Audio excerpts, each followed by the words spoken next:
Hello good morning students, welcome. आप सबका एक बार फिर से वेलकम है, स्वागत है यूनिट 6 थर्मोडायनामिक्स में, which is part 3 of today's. आज का हम पार्ट 3 शुरू करेंगे। पार्ट 2 हम देख चुके थे।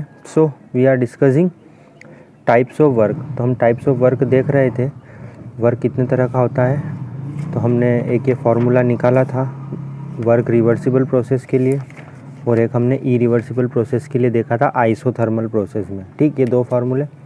अब हम और भी प्रोसेसेस के लिए वर्क को कैलकुलेट करेंगे। सो आज हम देखते हैं आइसोकोरिक प्रोसेस। ठीक है, आइसोकोरिक प्रोसेस किसको बोलते हैं हम? जिसमें delta V is equal to 0 होता है। मतलब इसमें क्या होता है, वॉल्यूम कांस्टेंट रहता है। ठीक है, तो वॉल्यूम कांस्टेंट रहेगा तो वर्क किस तरह से कैलकुलेट होगा वो देखते हैं। तो वर्क होगा minus P external delta V. तो देखो delta V is equal to 0, तो इस डेल्टा वी की जगह पर हम 0 रख देते हैं। तो 0 से मल्टीप्लाई होकर सब कुछ 0 हो जाएगा। सो जो आइसोकोरिक प्रोसेस होगी इसमें W की वैल्यू क्या आएगी, 0 आएगी। ठीक, अब हम फर्स्ट लॉ को अप्लाई करते हैं। तो यहाँ पर आप देखो delta U is equal to Q plus W होता है फ्रॉम फर्स्ट लॉ। तो delta U is equal to Q और W की वैल्यू तो 0 है, तो W की जगह मैं 0 रखता हूँ। तो delta U is equal to क्या हो जाएगा, QV। इसका क्या मतलब है, इस V का यहाँ पर ये जो नीचे लिखा रहता है ना, इसको हम बोलते हैं सबस्क्रिप्ट। ठीक है, जो भी चीज़ यहाँ इस तरह नीचे लिखी रहती है इसको बोलते हैं सबस्क्रिप्ट। तो ये Q है हीट, तो इस QV को हम बोलेंगे heat absorbed by constant volume. क्या बोलेंगे इसको, heat absorbed by constant volume. तो ये देखो delta U is equal to QV है। QV क्या होता है, heat absorb by constant volume. तो ये जो heat absorb by constant volume वो किसके इक्वल आता है, डेल्टा U के इक्वल आता है आइसोकोरिक प्रोसेस के लिए। ठीक, अब हम देखते हैं एक और आइसोबारिक प्रोसेस के लिए वर्क को किस तरह से कैलकुलेट किया जाता है। तो देखो आइसोबारिक प्रोसेस का तो बहुत ही सिंपल है। W is equal to minus P external delta V होता है। इस पी एक्स को नहीं भी लिखोगे तो भी चलेगा। W is equal to minus P external delta V. तो delta H is equal to QP होता है। अभी QP क्या है, heat absorbed at constant pressure. ये P क्या है, यहाँ पर कांस्टेंट प्रेशर को इंडिकेट कर रहा है। ओके, अब हम देखते हैं आइसोथर्मल प्रोसेस। ये तो हम ऑलरेडी कैलकुलेट कर चुके हैं, फिर भी एक बार और देख लेते हैं। देखो आइसोथर्मल प्रोसेस में क्या होता है, T is equal to constant, मतलब टेम्परेचर जो होता है कॉन्स्टेंट रहता है, और delta T is equal to 0 होगा, है ना। मतलब टेम्परेचर जब कॉन्स्टेंट होगा तो डेल्टा T की वैल्यू 0 होगी। तो delta U is equal to 0 होता है। मतलब अगर डेल्टा T 0 होगा तो डेल्टा U भी 0 होगा। फ्रॉम फर्स्ट लॉ को अप्लाई करते हैं यहाँ पर। तो delta U is equal to Q plus W होता है। तो डेल्टा U की वैल्यू तो 0 है, तो इस डेल्टा U की जगह हम 0 पुट कर देते हैं, तो Q प्लस डब्ल्यू आ जाएगा। अब हम इस W को इस तरफ ले लें तो ये Q माइनस डब्ल्यू हो जाएगा। ये माइनस इधर लगाओ या इधर, उससे कोई फ़र्क नहीं पड़ेगा। ठीक, तो आइसोथर्मल प्रोसेस के लिए जब टेम्परेचर कांस्टेंट होगा तो Q is equal to minus W होगा from first law of thermodynamics. ठीक, उसके बाद में अब हम रिवर्सिबल चेंज के लिए वर्क का कैलकुलेशन करते हैं, वर्क डन। देखो for isothermal irreversible process, irreversible change के लिए Q is equal to minus W होगा। तो माइनस डब्ल्यू है तो W की वैल्यू पुट करो। W इज इक्वल टू क्या होता है, minus P external delta V. ये माइनस माइनस प्लस हो जाएगा। तो ई रिवर्सिबल चेंज के लिए क्या आएगा, है पी एक्सटर्नल डेल्टा वी। उसी तरीके से अब हम रिवर्सिबल प्रोसेस के लिए भी वर्क को कैलकुलेट कर सकते हैं। देखो ये हम ऑलरेडी देख चुके हैं। फॉर आइसोथर्मल रिवर्सिबल चेंज के लिए Q is equal to minus W है फ्रॉम फर्स्ट लॉ से, ये भी हमने देखा। तो ये माइनस और W की वैल्यू पुट करो तो minus NRT ln of V final divided by V initial. ये हमने पहले कैलकुलेट किया था, वही है ये। ठीक है, तो ये माइनस माइनस प्लस होगा तो NRT ln V final divided by V initial आ जाएगा। इस ln को हटाएंगे हम, इस नेचुरल लॉग को, ln को हम नेचुरल लॉग बोलते हैं। ये आपको पहले भी बता चुका हूँ। तो यहाँ पर मल्टीप्लाई होगा 2.303 से, तो ये ln जो है कन्वर्ट हो जाएगा लॉग में। लॉग बेस 10 है इसका। V final divided by V initial. V initial को हम V2 डिवाइडेड बाय V1 भी लिख सकते हैं। ठीक, या V2 डिवाइडेड बाय V1 को हम P1 डिवाइडेड बाय P2 भी लिख सकते हैं, ये आप देख सकते हो बॉयल्स लॉ से, ठीक है, स्टेट्स ऑफ मैटर में बताया था मैंने। तो ये फाइनल आपका फार्मूला, एक तो ये फार्मूला और एक ये फार्मूला आइसोथर्मल प्रोसेस के लिए, ठीक। एक और है, वो है आपका एडियाबेटिक प्रोसेस। एडियाबेटिक चेंज किसको बोलते हैं हम? देखो एडियाबेटिक चेंज में क्या था, Q is equal to W होता है, हमको पता है हीट का एक्सचेंज नहीं हो सकता एडियाबेटिक के लिए, तो delta U is equal to Q plus W होता है। तो Q की वैल्यू हम यहाँ पे 0 पुट कर देंगे तो W आ जाएगा, delta U is equal to W आ जाएगा, और इस AD का मतलब ही एडियाबेटिक चेंज के लिए है, ठीक है। अब हम एक क्वेश्चन को सॉल्व करते हैं ताकि बेटर अंडरस्टैंडिंग हो आपको फर्स्ट लॉ ऑफ थर्मोडाइनमिक्स की। देखो 2 litre of an ideal gas, 2 litre, 2 मतलब 2 लीटर एक आइडियल गैस है at a pressure of 10 atm। 2 litre एक आइडियल गैस है जिसका प्रेशर 10 atm है, एक्सपांड मतलब फैलती है, आइसोथर्मल। अब देखो इस आइसोथर्मल से आपको वर्ड पकड़ना, मतलब delta T is equal to क्या है 0, डेल्टा T इंटू है vacuum until its total volume is 10 लीटर। 2 लीटर की कोई गैस है वो तब तक फैलती है जब तक कि उसका वॉल्यूम 10 लीटर ना हो जाए, ठीक। क्वेश्चन यहाँ से शुरू होता है, how much heat is absorb, कितनी हीट वो एब्जॉर्ब करेगा, and how much work is done in the expansion, वो कितनी हीट एब्जॉर्ब करेगा और कितना वर्क डन होगा इन द एक्सपांशन में, ठीक। फर्स्ट क्वेश्चन ये, इसको सॉल्व करते हैं। देखो यहाँ पर उसने लिखा है आइसोथर्मल, आइसोथर्मल मतलब delta U is equal to 0 होता है, ये हमको पता है, और delta U is equal to 0 तो फ्रॉम फर्स्ट लॉ को अप्लाई करते हैं, तो delta U is equal to Q plus W होता है। जब डेल्टा U की वैल्यू आइसोथर्मल प्रोसेस के लिए डेल्टा U 0 होता है, ये भी थोड़ी देर पहले बताया था मैंने, तो delta U is equal to 0 होगा तो ये Q प्लस W बचेगा, ये Q W को इस तरफ ले आएंगे तो Q is equal to minus W हो जाएगा, माइनस W मतलब P एक्सटर्नल डेल्टा V हो जाएगा, माइनस W, ये W की वैल्यू रखेंगे तो अब देखो यहाँ पर 2 लीटर है, लीटर मतलब उसका वॉल्यूम है, और फाइनल वॉल्यूम कितना है 10 लीटर, ये 10 लीटर, तो V2 की वैल्यू 10 है, V1 की वैल्यू 2 है, तो इस P एक्सटर्नल डेल्टा V को हम क्या लिख सकते हैं, P external V2 minus V1। P external की वैल्यू कितनी है, यहाँ पर क्या लिखा है उसने, कांस्टेंट है प्रेशर, सॉरी प्रेशर कितना 10, तो ये 0 आ जाएगा, is equal to 10 minus 2, pressure constant है इसलिए, तो डेल्टा P की वैल्यू 0, 0 इंटू 8 इंटू 0, तो Q इज इक्वल टू 0 आ जाएगा। जब Q इज इक्वल टू 0 है तो W इज इक्वल टू भी 0 हो जाएगा, क्योंकि Q is equal to minus W है, तो नो वर्क इज़ डन, कोई भी वर्क नहीं होगा, and no heat is absorb, ना तो कोई काम होगा ना ही कोई वर्क होगा, ठीक। अब इसने इसी तरीके से एक और क्वेश्चन इसमें पूछा, if the same expansion take place against a constant external pressure of 1 atm। अब यहाँ पर कांस्टेंट एक्सटर्नल प्रेशर कितना कर दिया उसने, 1 atm का कर दिया है, एक्सपांशन वही है 10 से 2 तक, तो फिर से इसको सॉल्व करो, और ये कैसा है, इरिवर्सिबल प्रोसेस के लिए चल रहा है, तो सॉल्यूशन देखो इसका, Q is equal to minus W होता है, तो minus W is equal to P delta V होगा, P कितना है 1, डेल्टा V कितना है 10 माइनस 2, 10 माइनस 2 मतलब 8, 1 इंटू 8, तो सॉल्यूशन इसका आंसर क्या आ जाएगा 8 लीटर ATM, ओके। अब इसी में एक क्वेश्चन और है उसको भी सॉल्व करते हैं।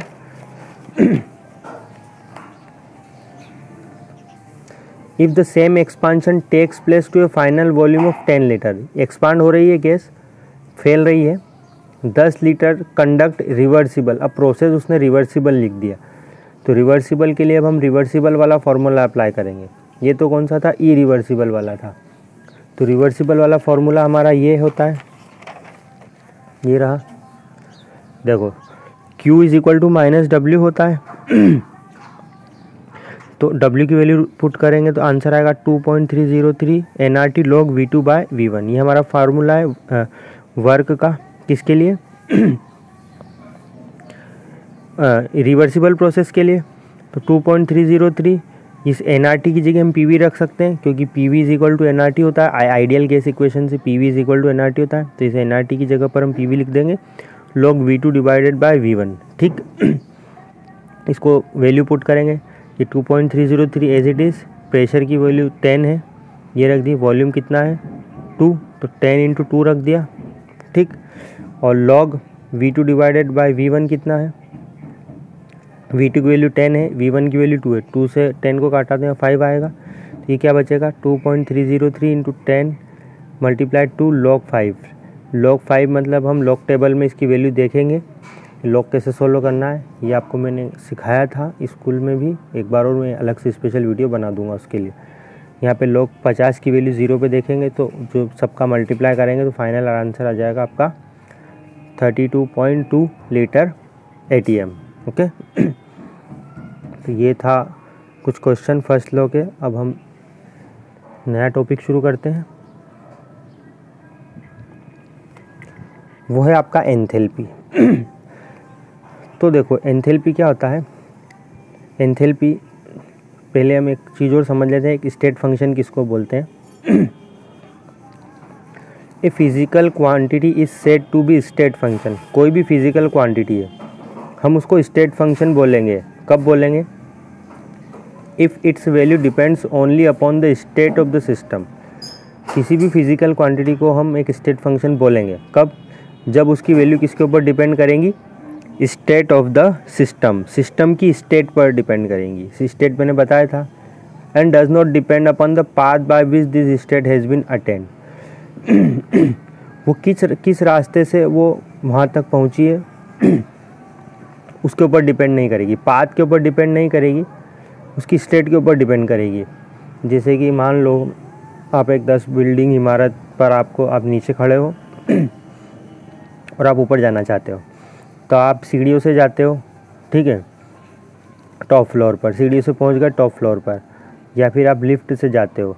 तो आप सीढ़ियों से जाओगे तो आपको काम ज़्यादा करना पड़ेगा, लिफ्ट से जाओगे तो काम कम करना पड़ेगा। मतलब रास्ते के ऊपर डिपेंड करता है वर्क, किस रास्ते से जा रहे हो। सीढ़ी से जाओगे तो ज़्यादा काम करना पड़ेगा, और अगर लिफ्ट से जाओगे तो कम काम पर करना पड़ेगा। लेकिन ये जो स्टेट फंक्शन होता है, आप चाहे रास्ता कोई सा भी चुनो उसकी वैल्यू उतनी रहेगी। जैसे कि आप टॉप फ्लोर पे खड़े हो, आप सीढ़ियों से जाओ या लिफ्ट से जाओ, लेकिन आपकी पोटेंशियल एनर्जी उतनी रहेगी, समझ रहे हो ना। तो आपकी पोटेंशियल एनर्जी डिपेंड नहीं करती है कि आप ऊपर किस तरह से पहुँचे हो। आप ऊपर पहुँच गए, आप खड़े हो, बस वही आपकी पोटेंशियल एनर्जी है, जो कि रास्ते के ऊपर डिपेंड ना करे, उसको हम स्टेट फंक्शन बोलते हैं। तो वही है, तो एंथैल्पी को हम रिप्रेजेंट करते हैं H से, ठीक। एंथैल्पी एक तरह से एनर्जी भी है, हमको पता है delta U is equal to QV होता है, ये भी थोड़ी देर पहले हमने देखा था, ठीक।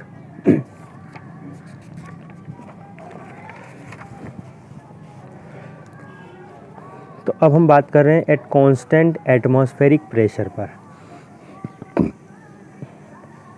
एट कांस्टेंट एटमॉस्फेरिक प्रेशर पर हमको पता है delta U is equal to QP minus P delta V होता है। ये फ्रॉम फर्स्ट लॉ से हम देख रहे हैं, क्योंकि delta U is equal to Q plus W होता है।